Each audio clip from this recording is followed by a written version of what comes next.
daripada SMA Gombak Setia. Tajuk meningkatkan kefahaman murid dan menghubungkan susunan unsur dengan nombor proton dalam jadual berkala unsur moden menggunakan Roblot Atomic Pathway. Objektif ialah mengira nombor proton dengan betul dan menentukan kala dan kumpulan unsur.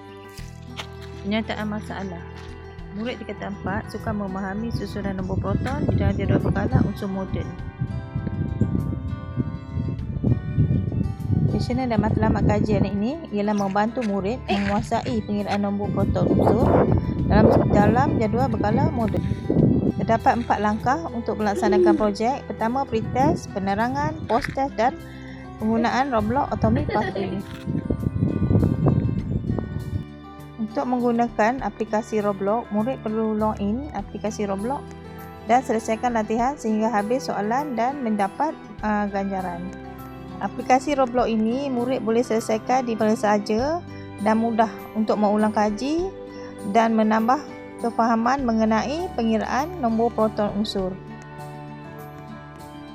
Aplikasi Roblot ini ialah platform percuma yang dibangunkan oleh murid saya.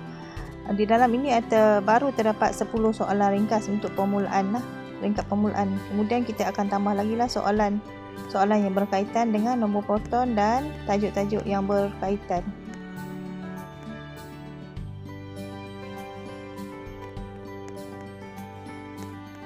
Setelah menjawab semua soalan, akhir sekali murid akan mendapat mata ganjaran.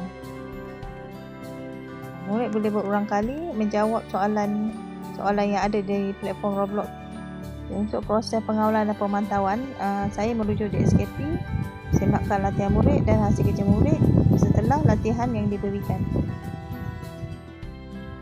Penilaian projek dia berdasarkan pretest murid, maka meningkat lebih baik daripada post-test murid.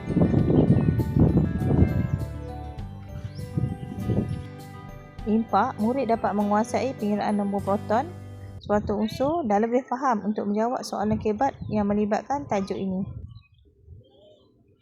Sekian, terima kasih daripada saya.